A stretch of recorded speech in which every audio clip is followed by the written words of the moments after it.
What is going on over here? We taking our shirts off now? Okay, follow the leader. Thanks for the ice cream, Glenn. And you're right. Somehow it does taste better in my underpants. Yeah, it's like being at the beach, huh? Now get over here while the inside of your mouth is still freezing cold. There you are, you son of a bitch! Kira, that was an amazing night. Sorry I can't drive you to work. I gotta go sit in my den until you leave. Oh, that's okay. Meet Glenn Quagmire, Family Guy's charming pilot with a dark secret. His womanizing ways have led to some shocking moments. Today we will discover the worst of Quagmire's controversies and the disturbing side of his character. Number 15, arson and insurance fraud. After Quagmire and Peter decide to help Mort drum up business for his pharmacy, things quickly go wrong. Well, look, I don't know, maybe there's something we can do to help you drum up some business. You know, get the word out. Like what? Hey, you just leave that to us.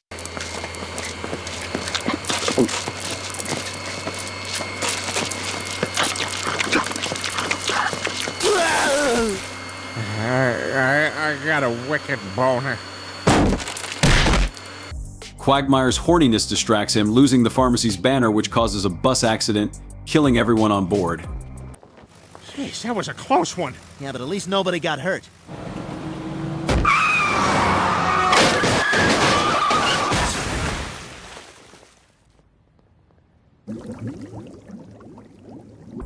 As if mass manslaughter weren't enough, the duo decides to help Mort recoup his losses by burning the pharmacy down so he can collect on the insurance.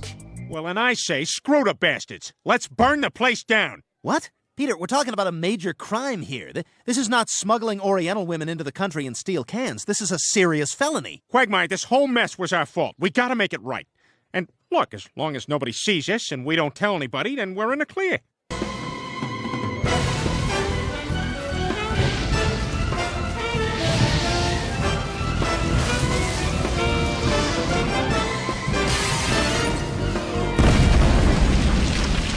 Oh my God, we did it! Hey, Peter, what are you going to tell Lois when she asks where you were tonight? Don't worry, I got it all covered. If not for Joe's intervention, all three of them likely would have gone down for the arson and fraud charges. Still not sure how they got away with the bus, though. The thing is, you guys committed a crime, and I've still got the evidence to prove it. Too bad I lost it. Message deleted. Was that supposed to mean something? Yeah, I'm letting you guys go. Oh. Unfortunately, this isn't the first or last time Quagmire's libido leads to many deaths. Number 14, shooting Peter in the head. During a hunting trip, Peter accidentally shoots Quagmire in the arm. Yeah, see, Quagmire? Safety's on. Now this is a gun without a safety. Oh! Quite the difference, huh? Damn it, Peter, you son of a bitch! You shot me! Oh my God, Peter, that might be the dumbest thing you've ever done! No, the dumbest thing I ever did was open that can of whoop-ass.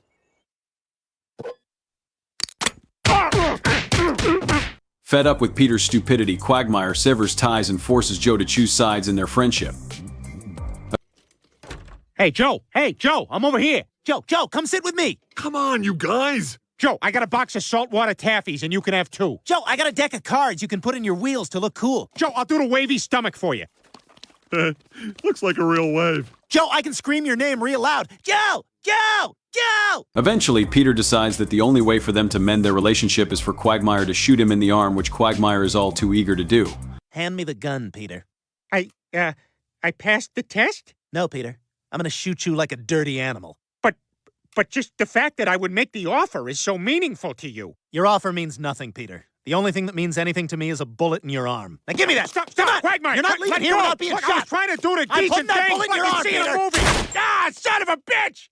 When Peter balks, Joe does it instead. And while Peter argues he should shoot Joe now, Quagmire shoots Peter in the head. Wait a second. All right, then I get to shoot Joe. All right, he shot me. I mean, if we're doing things fair here, then... All right, we're good. Just shooting Peter would be bad enough, but it also drops his cognitive abilities far below where they were. Number 13, beating up Brian. Quagmire and Brian's feud has occasionally turned physical, and arguably the worst one of these occurs shortly after Ida's transitioning. So all of a sudden we get these orders, and of course it's the day of all days I have to put on a helmet. I remember the sky was a majestic orange. The breeze was just warm enough that you could wear short sleeves, but, you know, not so warm that you break any kind of a sweat, because let me tell you, I do hate to perspire. After coming back into town, Brian unknowingly sleeps with Ida. Although Brian's own reaction to finding out who he was with is pretty bad, Quagmire's is worse. Really? Yeah, maybe I saw him in the lobby and didn't even know. Oh, no, you'd know. Oh, man, what do we call him now? We still call him Dan? No, and I'm not crazy about the name change. What is it, like Danielle or Dana? No, Ida.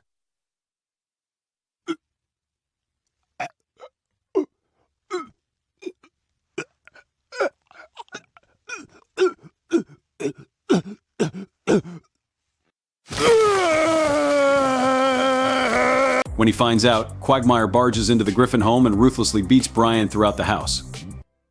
Glenn? Sorry. Damn thing can't tell the difference. Oh, dear. Okay, well, so now that we got all the mush out of the way, I have some news. Tell me. I met someone. What, you did? Oh, my God, Glenn, he's amazing. I couldn't be happier. Really? What's his name? No! Get out of there, you dirty little bastard! You're dead!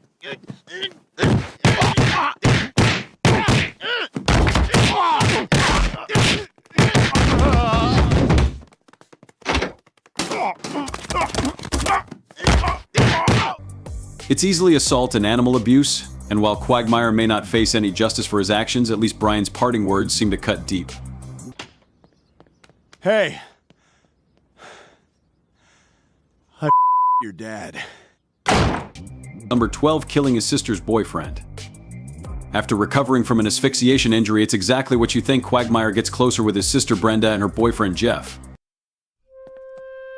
Glenn, I am so lucky to have such a wonderful, loving brother like you.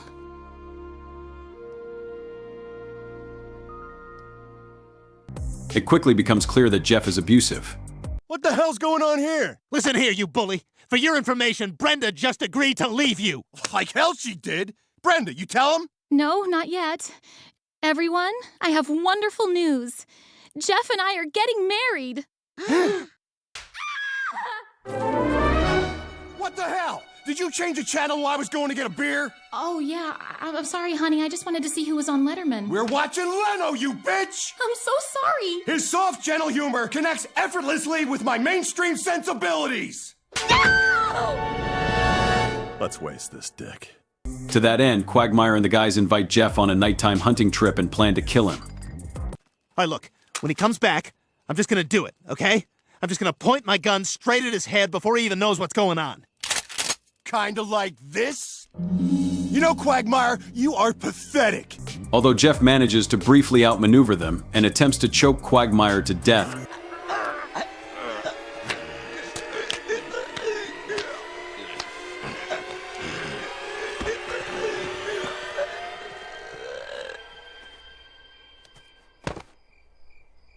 Quagmire's tolerance for choking allows him to slip away and run Jeff down with a car.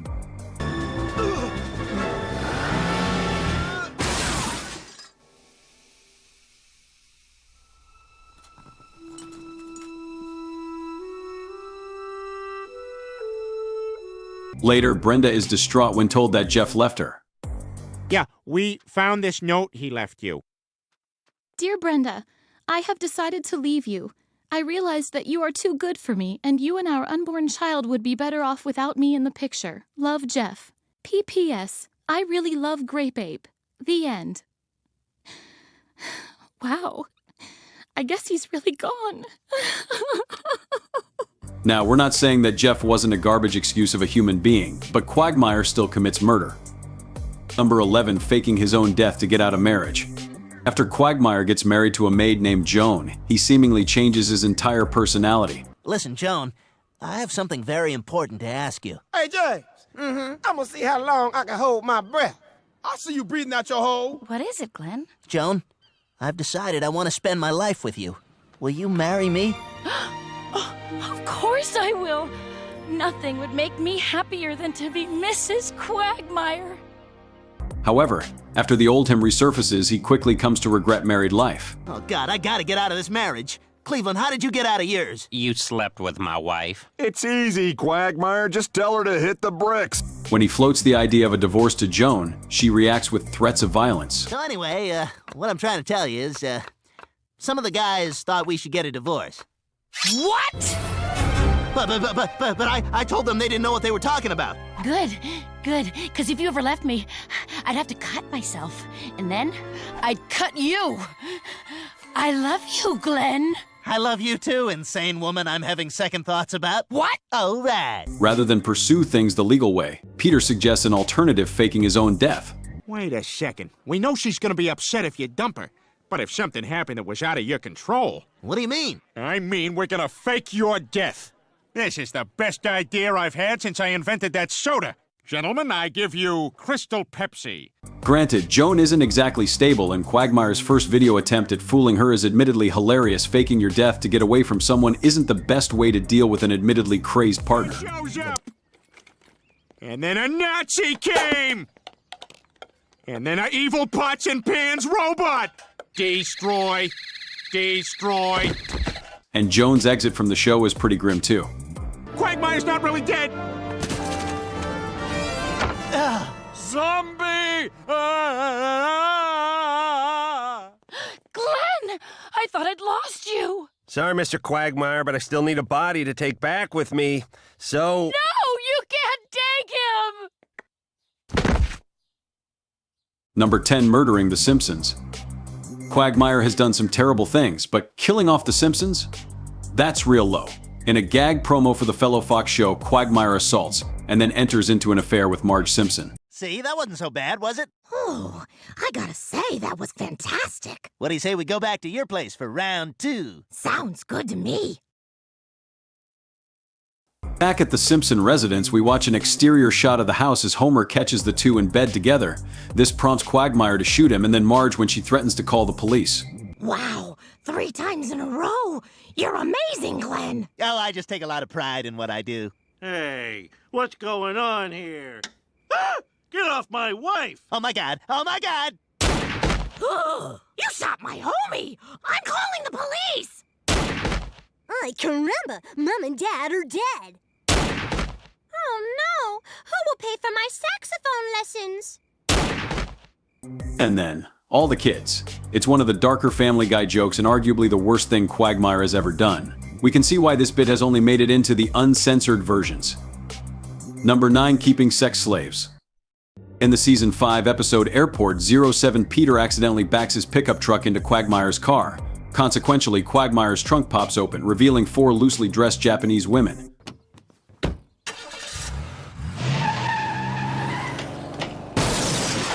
Peter, what the hell? My car!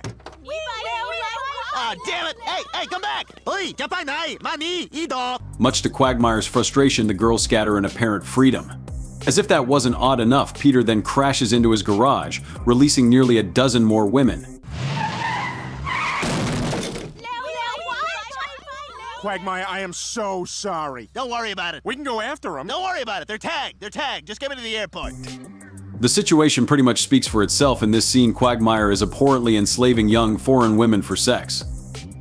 Number 8, sleeping with Loretta. For all of Quagmire's sexual antics, we'd like to think that he'd at least draw the line when it comes to his friends' wives. Sadly, such is not the case, as he has an affair with Cleveland's wife Loretta in the Season 4 episode, The Cleveland-Loretta Quagmire. You go in and get that. Show that fishy who's boss. Loretta, they have some of that 3-bean salad you're so fond of. Hey, Quagmire. Well, we'll, have to do this again sometime. You name the time and the place, little Nick.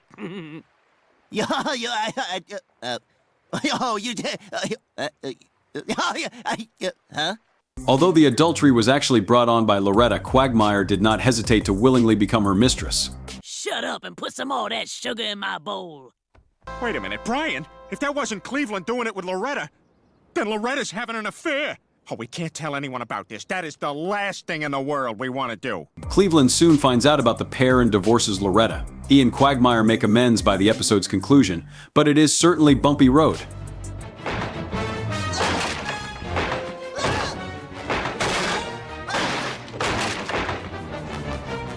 When the time comes, you'll know. Damn it! Perhaps worst of all, this incident led the way for Cleveland's new family and spin-off, The Cleveland Show. Number 7, faking homosexuality to avoid marriage. Quagmire is an eternal bachelor, but he has actually been married a couple times throughout the series' 309 episodes. That's not even my dog. That's Brian, my neighbor's dog. He can talk. Brian, say something. Brack. Bite me. Glenn, I can't believe this. So, you don't like dogs, that's fine. But you didn't have to lie and put me through all of this. Goodbye, Glenn.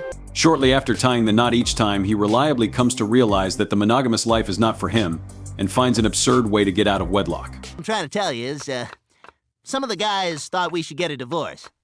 What? But I told them they didn't know what they were talking about. Good. Because if you ever left me, I'd have to cut myself. And then I'd cut you.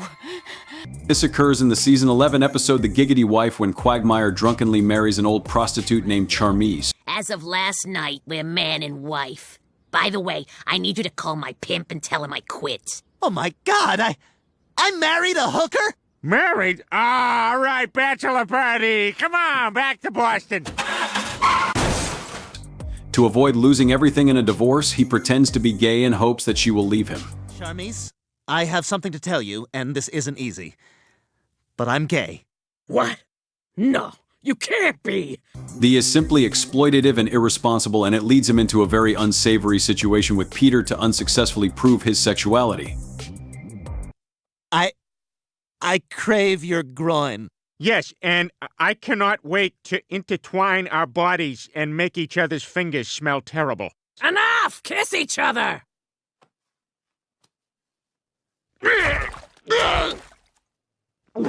Oh yeah, that was so hot.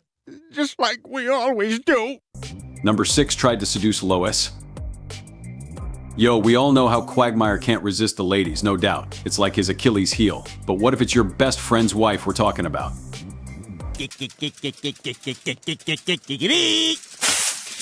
Lois, oh my gosh, hi. Oh, hi, Quagmire. What a surprise. I know, right? Gosh, I was just picking up a couple of hams to take down to the shelter, and here I run into you buying food to make dinner for your husband.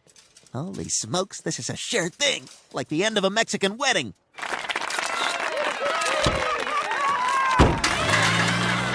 When Peter lost his memory, everyone tried to help him get back to his old life, including his family and his old buddies. You can't just have sex with some random woman. Why the hell not? Because we're married. Well, I'm sorry, but I don't remember marrying anybody. Why the hell would I commit to having sex with one person for the rest of my life? Because we love each other. That's part of being a family. It means being responsible and faithful. Well, that doesn't sound very fun. But if there's one thing we learned from this guy is that when it comes to women and sex, he's all about seizing the moment. You want me to help you upstairs? Oh my God, you are a saint!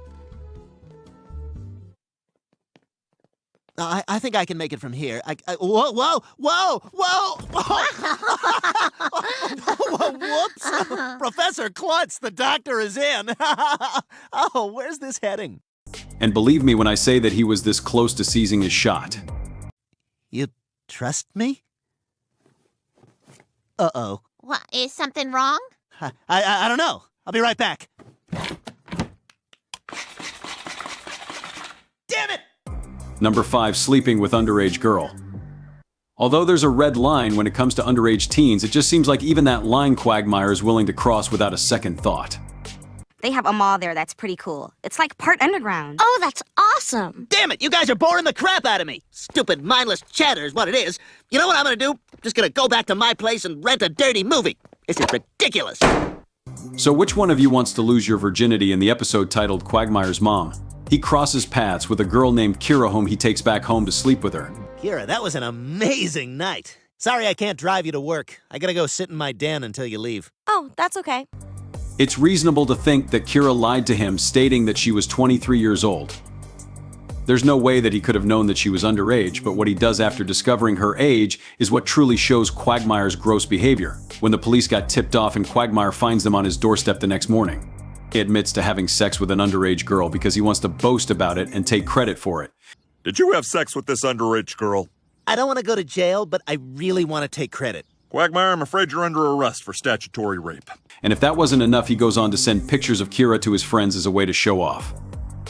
Number 4, drugging women. In the episode Brian the Bachelor, Quagmire might have moved on from dating underage girls and the viewers were waiting for anything redeemable about this character, yet much to everyone's disappointment.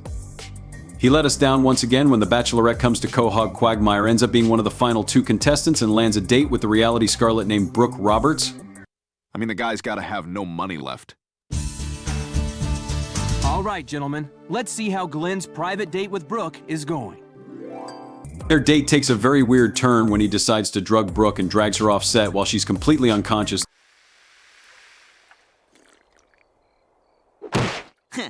Oh. It's safe to say that if it wasn't for him remembering that he was still on the reality show and his every move was being filmed, he would have gotten his way with her. Number 3, Seducing Meg. One of the most disturbing episodes of Family Guy was Meg and Quagmire, where the Griffin's perverted neighbor decided to pursue Meg on her 18th birthday. Anyway, this is a special day for you, young lady. Here's a gift for you. A scented candle?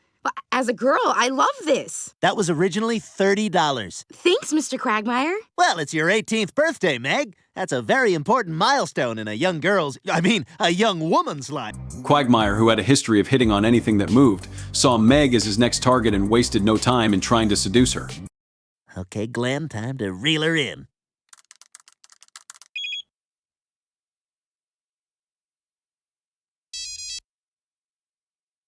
Oh my god, oh my god, oh my god, oh my god! Ah, it's too much, too much. Peter, who usually ignores Meg's problems, finally realizes what Quagmire is planning. Come on, Peter! Did you have sex with my daughter? Peter, trust me, it's not happening. All right, good. Yeah, she's really making me work for it. Maybe you could talk to her. Well, I'll try, but sometimes she can be as stubborn as a mule. With the help of Brian, who was equally disgusted by Quagmire's actions, Peter confronted Quagmire and told him to stay away from his daughter. You're such a cutie patootie. If I'm a cutie patootie, then you're a peenie vagini. Aww. I heard a cute aw in there. Cool down. Peter's intervention prevented Quagmire from taking advantage of Meg and ruining her life. Somehow it does taste better in my underpants. Yeah, it's like being at the beach, huh? Now get over here while the inside of your mouth is still freezing cold. There you are, you son of a bitch! You get away from my daughter, you pervert! Meg, get in the car, we're going home! Number 2, forcing Ida to choose between him and Brian. Quagmire's relationship with his parents is naturally unhealthy, but it's especially noticeable with his transgender mother, Ida. You know, Glenn, Brian thought you two could hang out this afternoon, and I think that's a great idea. Yeah, Quagmire, what do you say? Yeah. All right. I guess I can do that. Well, great. Oh, the ketchup's hot. Everyone goes cold, I go hot. And that's the Allah. When Ida gets back together with Brian, Quagmire reacts with disdain, given his unfettered hatred for the Griffin family dog. Well, you saw the video, huh? Oh, yeah, it's just so hard. Well, it has to be for sex. No, I mean it's difficult to watch your son embarrass himself so publicly. Morning, sleepyhead. Morning. Some night, huh? Yeah, it really was. They dropped a USA Today outside our room. You want to read it? Oh, God, no. Well, I guess we'll pretend this never happened, and I'll see you in another 2 years. Yeah. Go ahead, Brian. Tell him. Ida and I have, begun dating.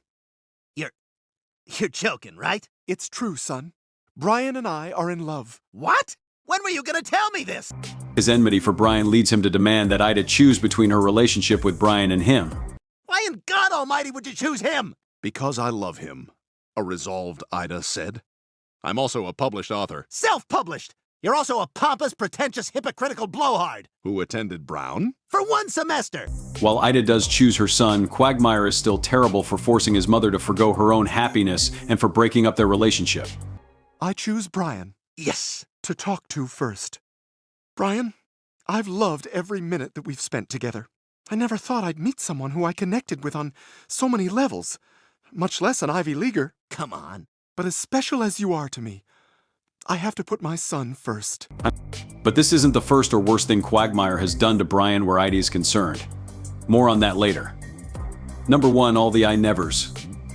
When Peter's friends all agree to help him out on his fishing boat, their usual pastime of drinking beers is spiced up when they decide to play I never. Boy, I really appreciate you guys helping me out on this. Peter, we're your friends. We're always there for you in your time of need. Especially when you provide the free beer.